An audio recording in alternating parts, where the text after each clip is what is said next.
Right, వాక్యం చదువుకుందాం. యోనా గ్రంథము 2వ అధ్యాయము.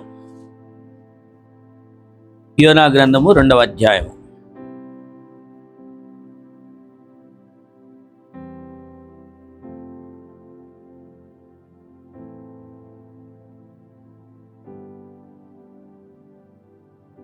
రెండో అధ్యాయము, ఒక వచనం నేను చదువుతా, ఒక వచనం మీరు, అట్లా చివరి దాకా చదువుకుందాం. యోనా 2వ అధ్యాయం. ఆ మత్స్యము కడుపులో నుండి యోనా యెహోవాను ఈలాగున ప్రార్థించెను.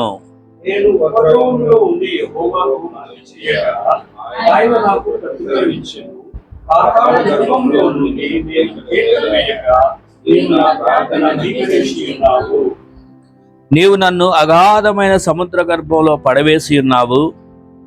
ప్రవాహములు నన్ను చెట్టుకొని ఉన్నవి. నీ తరంగములను నీ కరుళ్ళను నన్ను కప్పి ఉన్నవి.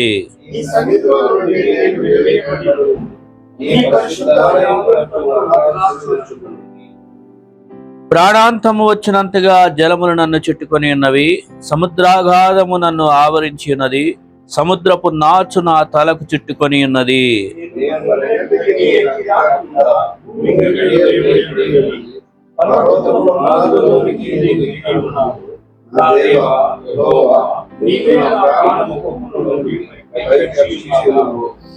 కోపములో నుండి నా ప్రాణము నాలో మూర్ఛిల్లగా నేను యెహోవాను జ్ఞాపకం చేసుకొంటిని. నీ పరిశుద్ధాలయంలోనికి నీ యొద్దకు నా మనవి వచ్చెను.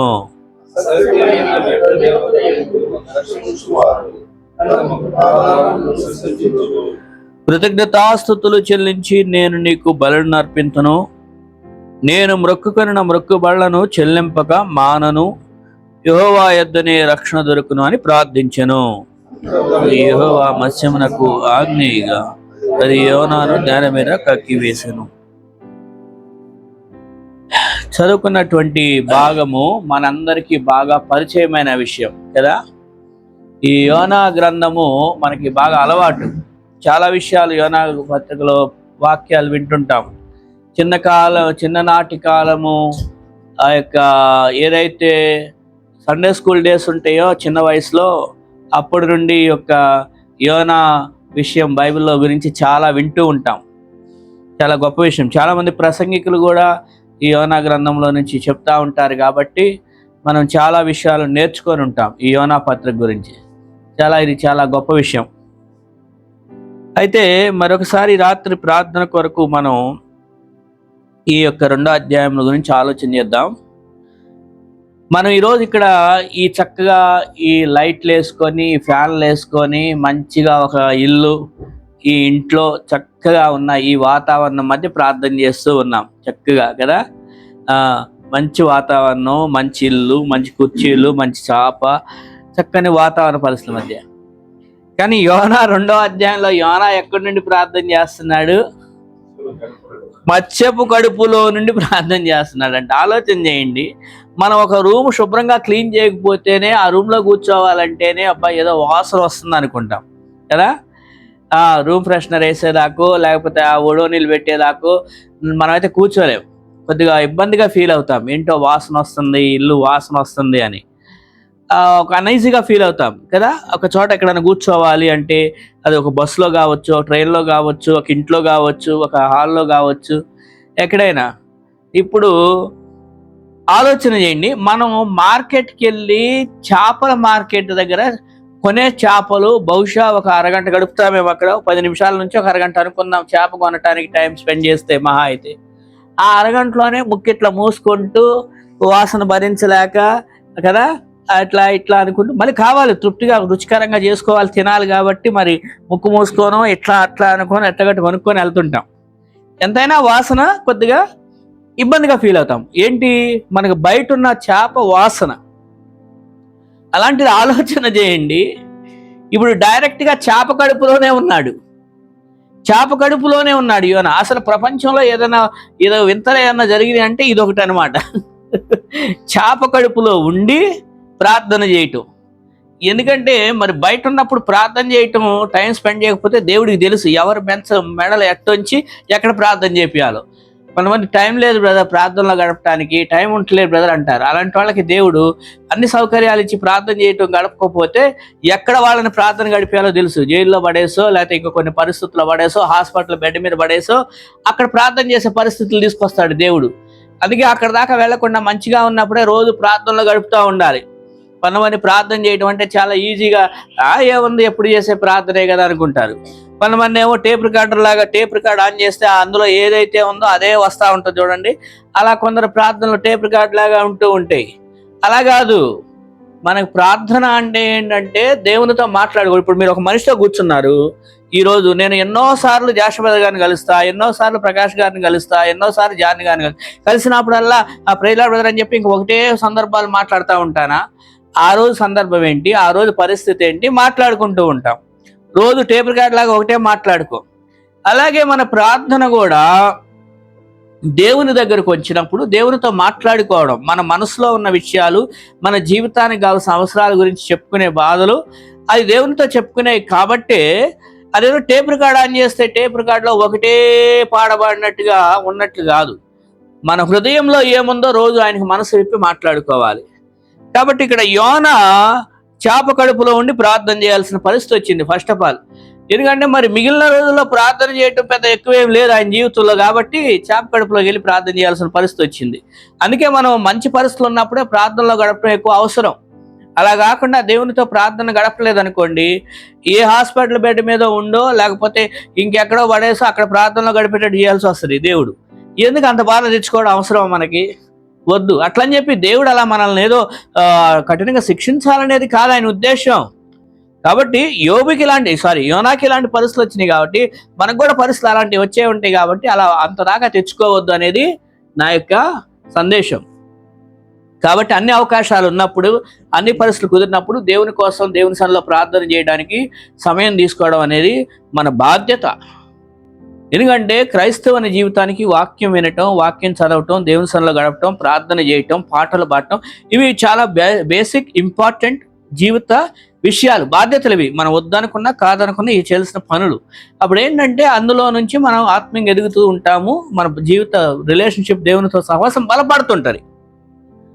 అలా కాకుండా చాలాసేపు మనం వేరే ఏదేదో పనుల్లో ఉంటాం. లేడీస్ అయితేనేమో వంట రూమ్ పనుల్లో బిజీగా ఉంటారు, జెంట్స్ అయితేనేమో ఆఫీస్ పనుల్లో బిజీగా ఉంటారు, లేకపోతేనేమో అందరూ కలిసి ఆ ఫోన్లను, టీవీ సీరియల్స్ అనో ఇంకేదో అనే ముచ్చట్లను బిజీగా ఉంటాం. కానీ ప్రార్థన అనేసరికి చాలా మంది ఎక్కువగా గడపరు. కుటుంబ ప్రార్థనలు ఎంతవరకు జరుగుతున్నాయో మరి, కానీ ఈ రోజుల్లో కుటుంబ ప్రార్థనలు చాలా కొద్దిళ్లలోనే జరుగుతాయి. భార్య, భర్త, పిల్లలు కూర్చొని ఓ పాట పాడుకొని ఒక వాక్యం చదువుకొని దేవుని సన్నిధిలో గడపడం చాలా తక్కువ ఉన్నాయి. అదే నలుగురు భార్య, భర్త, పిల్లలు ఇంకెవరుంటే వాళ్ళ ఇంట్లో అత్త, అమ్మ అందరూ కలిసి పాటలు పాడుకునే తక్కువైపోయింది. దేవుని సన్నిధిలో గడప తక్కువైంది. కానీ అందరూ కలిసి గొడవాడుకోమనండి, అబ్బా బ్రహ్మాండంగా ఈ రోజు మొదలు పెడితే 4 రోజులైనా కంటిన్యూ అవుతానే ఉంటాయి అవి. అలా కాకుండా ఒక అరగంట కూర్చొని ప్రార్థన చేస్తే ఎంత బాగుంటుంది ఆలోచన చేయండి.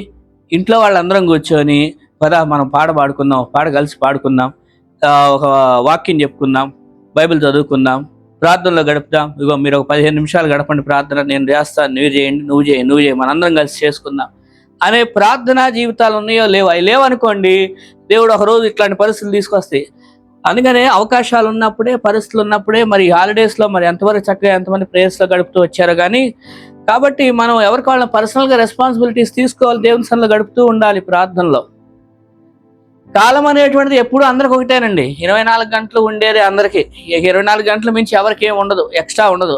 అలనాడు ఆయన గారు మనం ఎవరి గురించి భక్తుల గురించి చెప్పాలంటే అబ్బో ఏలే గారంటే ఆయనకంటే ఆ రోజుల్లో వాళ్ళకి రోజుకి 48 గంటలు ఉన్నాయి కాబట్టి, 36 గంటలు ఉన్నాయి కాబట్టి వాళ్ళు ప్రార్థన చేశారండి. మనకి 24 గంటలే అంటారా? అలాంటిది ఏమీ లేదు. వాళ్ళకి ఉన్నది 24 గంటలే, మనకి ఉన్నది 24 గంటలేనండి. అదే పరిస్థితుల్లో ఉన్న డిఫరెన్స్ ఏమో కానీ దేవుడు మాత్రం సేము, డేస్ మాత్రం సేము.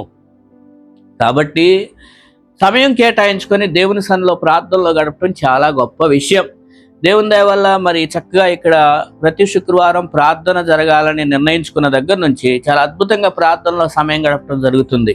దాదాపు 8 నెలలు, 2 నెలలు అయిందండి, 1 నెల అయిందా ప్రార్థన గడపడం ఇక్కడ దాదాపు. కాబట్టి చాలా గొప్ప విషయం ఇది. కాబట్టి 3 నెలలు అయ్యా, జూలై, ఆగస్టు, సెప్టెంబర్, అక్టోబర్, మరి సెప్టెంబర్ కూడా అయిపోయింది. చాలా సంతోషం. ఇది ఇట్లా ప్రార్థనలో గడపటం అనేది సంఘం చాలా అవసరం. సంఘంలో వేరే వేరే స్వస్థత కోడికలను మహాసభలను తెగ పెడతారు, మంచిదే. ఆ సభలకు పోయేవాళ్ళు కూడా వెళ్ళేవాళ్ళు వెళ్తానే ఉంటారు, చేతులు ఎత్తేవాళ్ళు ఎత్తుతానే ఉంటారు, జ్వరం వచ్చిందని తలకాయని పెట్టి చేపెట్టుకుని ప్రార్థన చేయించుకునేవాళ్ళు పడేవాళ్ళు పడతానే ఉంటారు. అబ్బా ఆడకి వెళ్తే అబ్బా ఎనాయింటింగ్ ఎంత బాగుందండి, బాగుందని చెప్పుకునేవాళ్ళు బాగానే ఉంటారు. కానీ సంఘము, సంఘక్షేమము, ఆత్మల సంపాదన వీటి గురించి ప్రార్థన చేసేవాళ్ళు తక్కువ. కుటుంబ రక్షణ. ఇక్కడ యోనా విషయంలో ఇదే గమనించాలి మనం. యోనా మత్స్యపు కడుపులో ఉండి ప్రార్థన చేయాల్సిన పరిస్థితి ఏమొచ్చిందంటే, చాలా విషయాలు ఉన్నాయి అతని మిస్టేక్స్ గురించి మాట్లాడుకోవడానికి. కానీ ఒక ప్రధానమైన విషయం ఏంటో మనకు తెలుసు. 1వ అధ్యాయంలో ఆల్రెడీ మనకు తెలుసు, దేవుడు నినివే పట్టణానికి వెళ్ళమన్నాడు. ఎందుకంటే అక్కడ ఘోరమైన పాపం చేస్తున్నారు, ఆ ప్రజలు దూరమైన పాపం చేస్తుంటే అది దేవుడికి కోపం తెప్పించింది. మరి రేపొద్దున వాళ్ళకి నరక శిక్ష కూడా భయంకరంగా ఉంటుంది, మరి ఆ దోషం చేస్తున్నారు కాబట్టి. అయ్యో మరి వాళ్ళ మీదకి దేవుడు తీర్పు తీరిస్తే, ఆ దేవుడు కోపం వస్తే పనిష్మెంట్ వచ్చేస్తుంది అందరికీ. అందుకే వాళ్ళకి ఒకసారి ఛాన్స్ ఇవ్వాలని చెప్పేసి వాళ్ళకి మనసు మార్చుకొని, కొద్దిగా పద్ధతి మార్చుకొని దేవునిలో ఆధారపడండి, మీరు ఈ పాపం చేయొద్దని చెప్పడం కోసమని ఈ వర్తమానికుడిగా నినివేకి ఈ యోనా అనే భక్తుడిని దేవుడు పంపించాలని ఉద్దేశించి ఈ యోనా భక్తుడిని నినివే వెళ్ళమన్నాడు.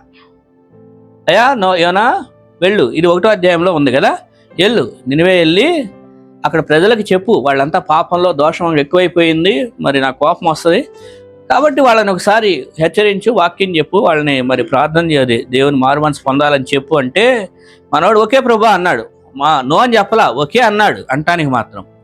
కానీ తీరా అక్కడ బస్సు టికెట్ కొనుక్కోవడానికి వెళ్ళేటప్పటికి మాత్రం, అంటే నేను బస్సు అంటున్నాను, ఆ రోజుల్లో అది వాడాలి. అక్కడ వాడల దగ్గరికి వెళ్ళేసరికి మాత్రం నినివే పట్టణానికి వెళ్ళే వాడెక్కల, వేరే డైరెక్షన్లో తర్షీష్ అనే వాడు వెళ్ళిపోయేది. ఎందుకంటే తప్పించుకొని, ఎందుకంటే ఈ నినివే పట్టణస్తులు అంటే ఆయనకి ఇష్టం లేదు. ఎందుకంటే ఒకానొక టైంలో మనం చరిత్ర ఈ యొక్క బైబిల్లోనే మనం వెనక్కి వెళ్ళి చూస్తే, ఇప్పుడు అవన్నీ వచ్చినాలని తిప్పిను, కానీ ఒకానొక టైంలో ఈ నినివే వాళ్ళే ఈ ఇస్రాయేల్ ప్రజలను ఇబ్బంది పెట్టడము, కొన్ని కష్టాలు పాలయ్యేటట్టు చేశారు. కాబట్టి ఈ యోనాకి చాలా కోపంగా ఉంది. ఈ నినివే వాళ్ళు మమ్మల్ని అప్పట్లో గతంలో ఎంతో ఇబ్బందులు పాలు చేశారు, అట్లాంటిది నేను వెళ్ళి వాళ్ళకి ఇప్పుడు సువార్త చెప్పడం ఏంటి, నేను చెప్పను అని చెప్పి మనసులో ఇంకా గ్రడ్జెస్ పెట్టుకున్నాడు. ఎప్పుడో జరిగిన చరిత్ర అది. కానీ ఇప్పుడు దేవుడు చెప్పాడు కదా, అయ్యా యోనా వెళ్ళు, వాళ్ళ దేవునికే లేని వాళ్ళు నీకెందుకు, మా ప్రజలంటే మేము ఒప్పుకుంటామా? కానీ దేవుడు ఒక్కసారి ఛాన్స్ ఇద్దాం, వాళ్ళని క్షమించుదాం, నువ్వు వెళ్ళి సువార్త చెప్పంటే మనసులో మాత్రం మనోడు వెళ్తాను ప్రభా అన్నాడు, కానీ మనసులో మాత్రం వెళ్ళటానికి ఇష్టం లేదు. కాబట్టి దారి మళ్ళీ వేరే కావాలని వేరే వాడకి వెళ్ళిపోతుంది. దేవుడికి తెలియదండి, మనిషి నుండి తప్పించుకుంటారేమో కానీ దేవుని నుండి తప్పించుకుంటారా? అబ్బబ్బబ్బా, కథలు ఏమి నడవు కదా దేవుని దగ్గర. మనిషి ముందు మనిషి ఎంతైనా మనం ఏదైనా నటన చేయొచ్చు, అయ్యో బ్రదర్ ప్రైజ్ లార్డ్ బ్రదర్ అబ్బా ఇబ్బా అని చెప్పేసి. కానీ దేవునికి తెలుసు కదా, దేవుడా వెళ్తాను ప్రభా, వెళ్తాను నేను, అబ్బా నువ్వు సందేశం నేను చెప్పకుండా ఎలా ఉంటాను ప్రభా అని యోనా అన్నంత మాత్రాన్ని దేవుడికి తెలియదు ఆయన హృదయంలో ఏముందో. సో వెళ్తున్నాడు కానీ వేరే. అందుకనే దేవుడు ఏం చేశాడంటే ఖచ్చితంగా ఒక పెద్ద చేపను తెచ్చేసి ఆ చేపలో కడుపులో మింగేటట్టు. గొప్ప విషయం చూడండి, ఆ చేపకి దేవుడు ఆజ్ఞిస్తే మింగు అంతవరకే, దాన్ని జీర్ణించుకోవద్దంటే ఎంత చక్కగా మింగటం వరకే చేసింది చేప. మనం ఏదైనా తింటే 3 అవర్స్లో అరిగిపోయిద్ది, చేపల కంటే ఇంకా తొందరగా అరిగిపోయిద్ది అంటండి. వాటికి ఉన్నటువంటి వాటి యొక్క ఉనికిని బట్టి, వాటికి ఉన్నటువంటి యాక్షన్స్ని బట్టి త్వరగా అరిగిపోతాయండి చేపలకి. మరి అలాంటిది తొందరగా అరిగిపోవాల్సిన మనోడు. కానీ దేవుడు ఎంతగా అక్కడ ప్రతి సృష్టిలో ఉన్న ప్రతి దానికి నువ్వు ఇది చెయ్యి అంటే అంతవరకే చేసింది. అది మింగు అంటే మింగటం వరకే చేసింది, కానీ ఇంకా అరిగించుకోవడం దాకా వెళ్ళలేదు. ఆ డైజెషన్ సిస్టమ్ని కూడా దేవుడు ఎంత చక్కగా ఆపాడు చూడండి. ఇక్కడ చూస్తేనేమో తుఫాన్ లేపాడు దేవుడు, ఇంకో పక్కన చూస్తే చేప గడుపులో డైజెషన్ సిస్టమ్ కూడా ఆపాడు. అబ్బాబ్బాబ్బా ఎంత గొప్ప విషయం అని. సో ఆ యోనా అప్పుడు బుద్ధి వచ్చి అప్పుడు ప్రార్థన చేస్తున్నాడు, అయ్యా ఇక్కడ ఈ నాచు కంపులో ఈ చేప కడుపు వాసన నాకు భరించలేకపోతున్నా, పాతాళంలో నుంచి నీకు మొరపెడుతున్నానని చెప్పి పదాలు చాలా వాడాడు. ఇక్కడ అంత దుస్థితికి వెళ్లాల్సిన పనేమొచ్చింది. సరే ఏదేమైనప్పటికీ దేవుడు ఎంత కృపామయుడో చూడండి. కనీసం అక్కడి నుంచి అయినా ప్రార్థన చేసుకోవడానికి మరొక అవకాశం ఇచ్చాడు ఆయనకి. నువ్వు ఎట్లానో మంచిగా భూమి మీద నీకు మంచి రూమ్ ఉన్నప్పుడు, మంచి ఇల్లు ఉన్నప్పుడు, మంచి పరిస్థితులు ఉన్నప్పుడు ప్రార్థనలో గడపలేదు కదా, సరే ఇప్పుడన్నా ప్రార్థన చేసుకొని చావు, నీ మాట వింటాను, నీకు క్షమిస్తాలని దేవుడు మనకు అవకాశం ఇచ్చినట్టు. అంటే మన భాషలో నేను చెప్తున్న విధానం. అందుకనే దేవుడు ఎంత దయగలవాడు చూడండి. సో అక్కడ కూడా మనకు అవకాశం ఇచ్చాడు కాబట్టి అప్పటికైనా బుద్ధి తెచ్చుకొని యోనా ప్రార్థన చేస్తున్నాడు. అయ్యా, నా ప్రాణం కోపంలో ఉన్నావు, నువ్వే రప్పించాలి అని ప్రార్థన చేసి దేవుని దగ్గర కొప్పుకున్నప్పుడు, దేవుని దగ్గర ప్రార్థన చేసినప్పుడు అర్థం చేసుకున్నాడు, నేను చేసిన తప్పేంటి, నాకు ఈ పరిస్థితులు ఎందుకు వచ్చినవి అని అర్థం చేసుకున్నాడు. కాబట్టి ఈ ప్రార్థన దేవుని దగ్గర చేశాడు. ప్రార్థన చేసినప్పుడు అందుకే 2వ వచనంలో ఆయన అన్నాడు, నేను ఉపద్రవంలో ఉండి యెహోవాకు మనవి చేయగా ఆయన నాకు ప్రత్యుత్తరం. అర్థమైందా? 1-2 వచనాల్లోనే విషయం అంతా చెప్పేశాడు.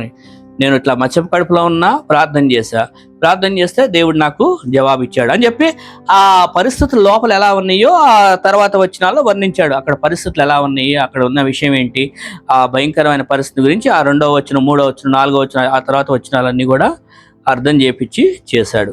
ఇక ఆయన ఎప్పుడైతే అలా ప్రార్థన చేశాడో, ప్రార్థన చేసి ఆమెన్ అనేసరికి 9వ వచనంలో ఉంది కదా, 9వ వచనంలో ఉందా?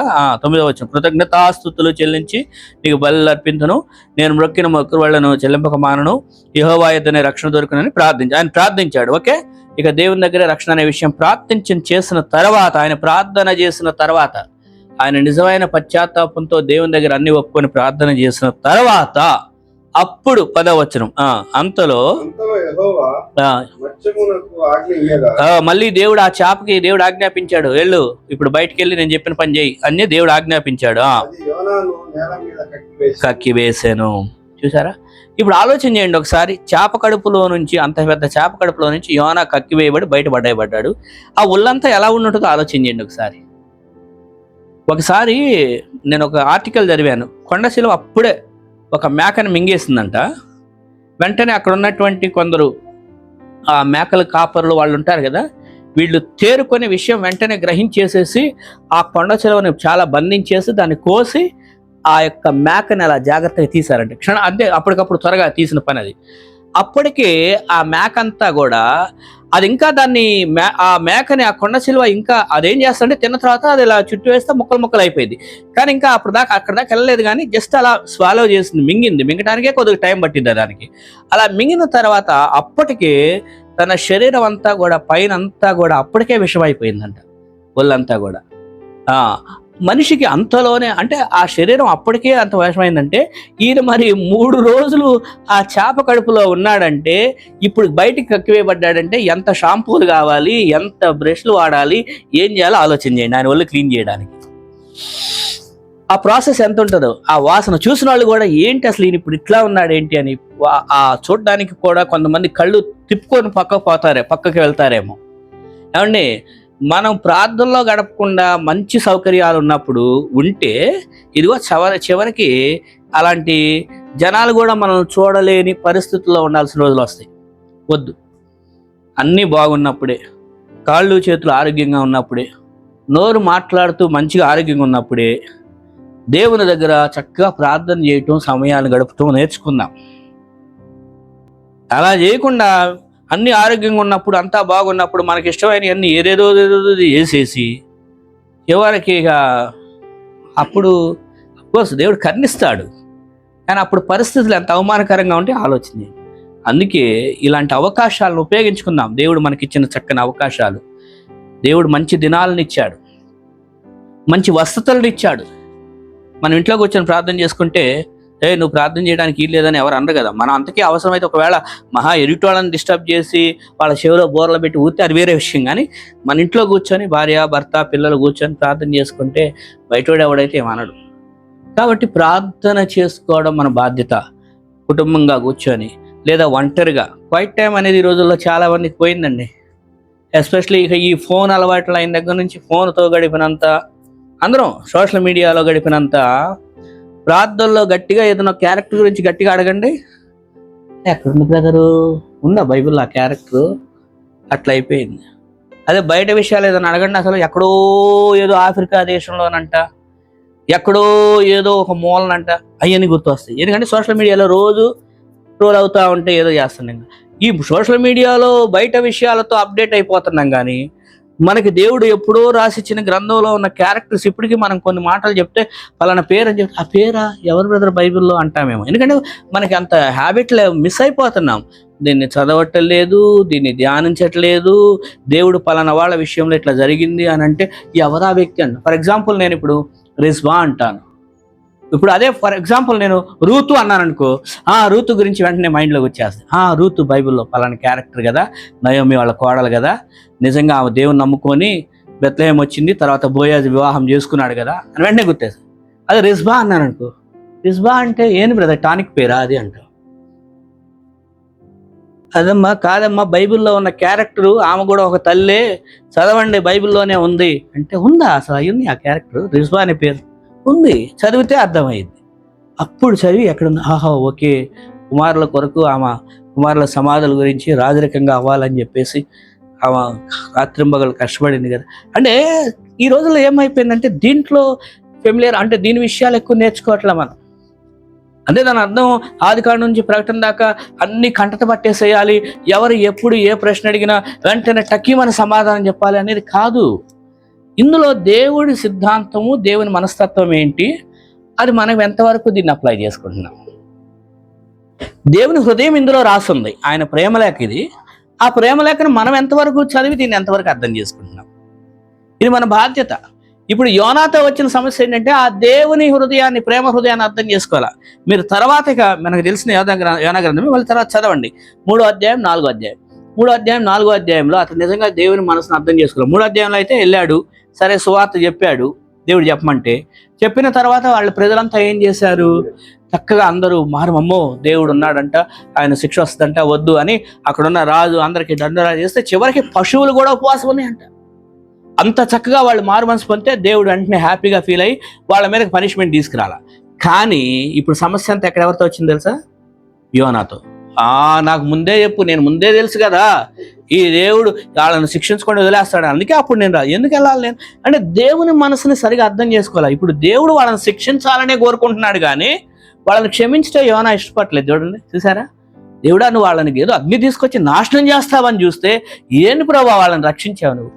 అప్పుడు దేవుడు ఆ చెట్టు పుట్టించి ఆ చెట్టు రాత్రి వచ్చి ఉదయాన్నే పగలంతా మంచి నేడొచ్చేటట్టు చేసి రాత్రికి మళ్ళీ తర్వాత రోజుకి ఎండిపెట్టి చేస్తే అయ్యయ్యో చెట్టు ఎండిపోయింది.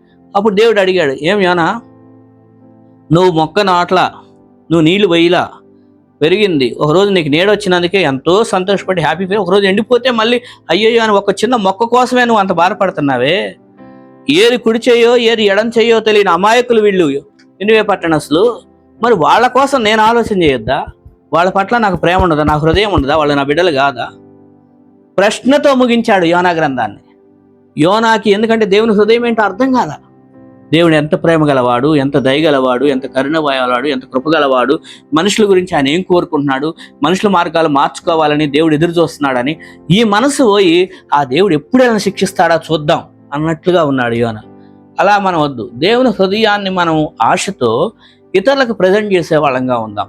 అక్కడ యోనా మెయిన్ పార్ట్ ఏంటంటే రక్షించిపోతున్న వారికి అయ్యా మీరు ప్రభువుని నమ్ముకోండి, దేవునిలో రక్షణ పొందండి అని చెప్పడం ఈయన బాధ్యత.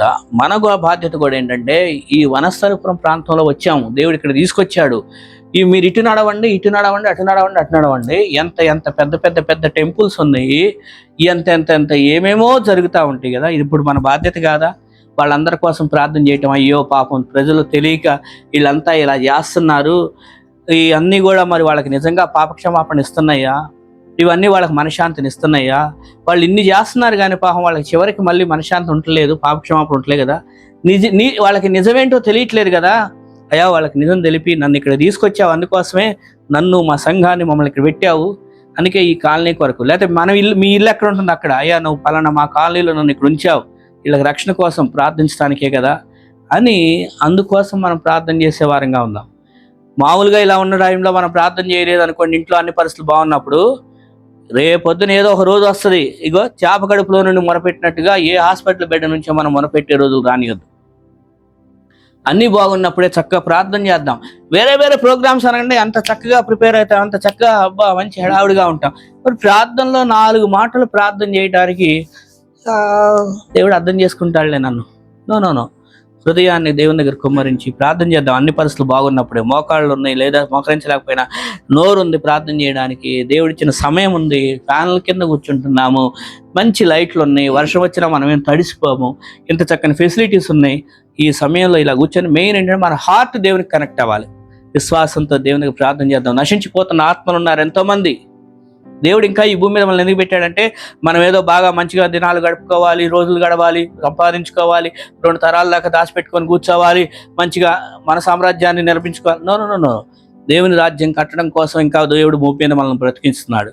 ఆయన రాజ్యం కొరకు మన తరపు నుంచి మన కాంట్రిబ్యూషన్ ఏంటి? ఒక ఆత్మ కోసమన్నా ప్రార్థన చేస్తున్నామా? ఒక బాధ్యత మనకి చర్చిలో ఉంటే దాన్నైనా నమ్మకంగా చేస్తున్నామా? ఎవరికైనా సువార్త చెప్తున్నామా మన కొలీగ్స్కి? లేదా మన ఇంటి పక్కన ఎవరో ఒకళ్ళు ఉంటారు దేవుని నమ్మని వాళ్ళు, వాళ్ళ కోసం అయ్యా వాళ్ళు రక్షణ పొందాలని ప్రార్థన చేస్తున్నామా? ఏం చేస్తున్నాం? దేవుని రాజ్యం కొరకు మన కాంట్రిబ్యూషన్ మన తరపు నుండి ఏం చేస్తున్నాం?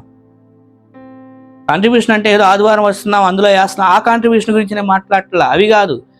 మనం ఏం చేస్తున్నాం అసలు దేవుని రాజ్యం కట్టబట్టడం కోసం? నేనేమన్నా కన్నీటి ప్రార్థన చేస్తున్నాను ఆత్మల రక్షణ పొందాలని, లేదా బలహీనమైన విశ్వాసులు ఉన్నారు వాళ్ళు ప్రభు వాక్యంలో కట్టబడాలని, వేరే వేరే వేరే వేరే విషయాలన్నీ ఎక్కడెక్కడెక్కడ మాట్లాడుకొని మొత్తం కుటుంబాల్లో లేకపోతే సంఘాల్లో మొత్తం పెంట చేసుకుంటాం. యూనిటీ మొత్తం జడగొట్టుకుంటాం. వాళ్ళ మీద ద్వేషం, వీళ్ళ మీద ద్వేషం, ఆ కుటుంబం మీద ద్వేషం, ఈ కుటుంబం ఎవరికి నేను ఒక్కడనే ఓ పెద్ద నీతిమంతురాలు. దేవుడు అంటాడు నోరు మూసుకొని అందరిని క్షమించి ప్రార్థన చేయి. వాళ్ళు ఎట్లున్నారు వీళ్ళు ఎట్లా ప్రార్థన చేయి. నీకు విషయం తెలిసిందా ఏదన్నా ప్రార్థన చేయి. అంతేగాని దండోరా కొట్టుకుంటూ మనం వాళ్ళు ఇక్కడ యోనా ఏంటంటే అస్సలు ఇష్టం లేదు ఆయనకి. అప్పట్లో వాళ్ళు నిన్నవే వాళ్ళు ఎట్లా చేశారు, అలాంటప్పుడు నేనెందుకు ఇప్పుడు వాళ్ళు ఎందుకు స్వార్థ చెప్పాలి? నో. దేవుడు నిన్నే పంపిస్తాడు వాళ్ళ కోసం ప్రార్థన చేయమని, వాళ్ళ స్వార్థ చెప్పమని, వాళ్ళ కోసం సహకరించమని. దినాలు గడిచిపోతున్నాయి, ఏ రోజు ఎప్పుడు ఎలా ఉంటుందో తెలియదు. కాబట్టి ఇక ఈ చేప కడుపులోకి వెళ్ళి ప్రార్థన చేసే పరిస్థితులు తెచ్చుకోకుండా, అంటే అలాంటి పరిస్థితుల్లో ఉండి మన అన్ని సౌకర్యాలు ఉన్నప్పుడే దేవుని కొరకు సమయాన్ని వాడి ప్రార్థనలో గడుపుదాం. అప్పుడు దేవుడు మన ప్రార్థనలకు గొప్ప సమాధానం ఇస్తాడు. అలా ప్రార్థన చేయగా ఆ చేపకి దేవుడు ఆజ్ఞాపించాడు, వెంటనే చేప వెళ్ళి బయటకు కక్కివేస్తే ఇప్పుడు ఆ పరిస్థితిలో నుంచి అతడు విడుదల పొందాడు. అప్పుడు దాకా చేప కడుపులో అలా పడి ఉన్నాడు. మనం కూడా కొన్ని పరిస్థితుల్లో ఎందుకు ఇరుక్కుపోతున్నామో తెలుసా? ఏంటి ప్రభు నా పరిస్థితి ఇలా అయిపోయింది, ఇలా అంటే నువ్వు మరి విడిపించబడాలి అంటే నువ్వు చేయాల్సిన ప్రార్థనలు ఎన్నో ఉన్నాయి. మనం అది అర్థం చేసుకోకుండా వాళ్ళ తప్పు వీళ్ళ తప్పు వాళ్ళ తప్పు వీళ్ళ తప్పు ఎంతసేపటికి అదే అనుకుంటాం. కానీ ఏంటి ప్రభు నేనేంటి, నా తప్పేంటి, నన్ను క్షమించి ప్రభు అని అర్థం చేసుకుంటే అప్పుడు మనల్ని ఆ పరిస్థితిలోని మనల్ని విడిపిస్తాడు. కాబట్టి యోనా వలె మనలో ఏమన్నా తప్పులుంటే దేవుని దగ్గర క్షమాపణ కోరుకొని ఒప్పుకొని, నేను ఎవరి కోసం ప్రార్థన చేయట్లేదు, దేవుడు నన్ను ఎవరికి ఏం చెప్పమన్నాడు, ఒక సండే స్కూల్ పరిచర్య అప్పచెప్పాడా, లేకపోతే ఒక యూత్ మినిస్టర్ అప్పచెప్పాడా, ఒక పాటలు పాడే మినిస్టర్ అప్పచెప్పాడా, చర్చిలో వాక్యం చెప్పి పరిచర్య అప్పచెప్పాడా, లేకపోతే మన కొలీగ్స్ మధ్య ఏమన్నా అన్యులను పెట్టాడా, వాళ్ళకి సువార్త చెప్పాలా, లేకపోతే ఏంటి మన పరిస్థితి? దేవుని రాజ్యం కొరకు నా కాంట్రిబ్యూషన్ నేనేం చేస్తున్నా? అది చేయకుండా ఖాళీగా ఉంటున్నానేమో, అందుకే దేవుడు నన్ను ఈ చేప కడుపు లాంటి పరిస్థితిలో పెడుతున్నాడేమో. అందులో నుంచి విడుదల పొందాలి అంటే ప్రార్థన చేయాలి. ఎప్పుడైతే యోనా ప్రార్థన చేశాడో ఆ దేవుడు ఆజ్ఞాపించగానే చేప ఇలా బయటకు కక్కేసింది. ఇక ఇప్పుడు మనం విముక్తి చెందాడు. మన పరిస్థితులు కూడా విముక్తి చెందాలి అంటే ప్రార్థనలో దేవుని దగ్గర క్షమాపణ కోరుకుందాం, ఒప్పుకుందాం. ఏంటి ప్రభా నాతో జరుగుతున్న తప్పేంటి? అప్పుడు పరీక్ష చేసుకుంటే దేవుడు నేర్పిస్తాడు నాలో ఉన్న తప్పేంటి అనేది. ఏదో చేయాలని కోరట్లా దేవుడు. ఇక్కడ యోనాని ఏమన్నట్టు వెళ్ళి చెప్పు వాళ్ళకి, అంతే. ఈ నెల్లి ఏదో వాళ్ళందరి కోసం ఇల్లు కట్టిమని చెప్పలేదు, ఈ నెల్లి వాళ్ళందరి కోసం ఏదో భోజనాలు పెట్టిమని చెప్పలేదు, వెళ్ళి ఈయనంతా ఇంకేదో చేయమని చెప్పలే. నా సందేశాన్ని వాళ్ళకి చెప్పు. అలా చాలా సూక్ష్మమైన పనే. దేవుడిచ్చే పని చాలా తేలికపాటి. అవి చేయటానికి కూడా మనం చెప్పడానికి కూడా అవి చేయటానికి కూడా టైం లేదనో అదనో ఇదనో అట్లా కాలక్షేపం చేసేస్తాం. కాలక్షేపం చేస్తే ఒక రోజు వస్తుంది ఈ చేప కడుపులో పడిన పరిస్థితులు అలాంటి పరిస్థితులు తెచ్చుకోవద్దు. ఏమో బ్రదర్ ఇట్లాంటి ప్రసంగాలు ఇవి మాకు చాలా వేరే చోట చూడండి ఎంత చక్కగా దేవుడు మీరు ప్రార్థన చేయండి అమ్మా, దేవుడు మీ ప్రార్థన ఆలకిస్తాడు, మీ 10 రూపాయలు 100 రూపాయలు చేస్తాడని చెప్తుంటే మీరేందో మాకు ఇట్లా గాయం చేసే మాటలు చెప్తున్నారంటారేమో. ఏమండి ఇది చెప్పేది గాయం చేసేది, ఇది స్వర్డ్ ఖడ్గం అన్నాడు. ఇది ఐస్ క్రీమ్ కాదు చక్కగా పైన లేకపోతే ఏమంటారు అది పూస్తారు మెత్తగా చల్లగా ఉంటుంది, అది కాదు. ఇది మనకి స్వర్డ్ అంటే ఖడ్గం, దూసుకుపోతుంది, గాయం చేస్తుంది. ఏం చేస్తున్నా నేను దేవుని రాజ్యం కొరకు ఏం చేస్తున్నా? ఎవరికి వాళ్ళు పరీక్ష చేసుకొని యోనాని దేవుడు ఒక బాధ్యత అప్పగించినట్టుగా మనకి దేవుడు ఏం బాధ్యత అప్పగించాడు, నేను అది దేవుని కొరకు నమ్మకంగా చేస్తున్నానా? లేకపోతే యోనాలాగా ఆ గ్రడ్జెస్ అన్నీ పెట్టేసుకొని నేను అటు వెళ్ళనని చెప్పేసి వేరే దారి వెతుక్కుంటే తర్వాత యోనా ఎన్ని ప్రమాదాల్లో పడ్డాడు చూసాం. అలా వద్దు. దేవుని దగ్గర మనం తల దించుకొని దీనులంగా తగ్గించుకున్నాం. దేవుడే క్షమించేస్తున్నప్పుడు మనం ఎవరమండి ఒకళ్ళ గ్రడ్జెస్ గురించి మైండ్లో పెట్టుకోవడానికి? దేవుడే క్షమించేశాను అన్నప్పుడు ఇంకా మనం ఎవరం? కాబట్టి మన హృదయాన్ని దేవుని దగ్గర కుమ్మరించుకొని దేవుని సల్ల ప్రార్థనలో గడుపుదాం. అటువంటి కృప దేవుడు మనకి దయచేయండి.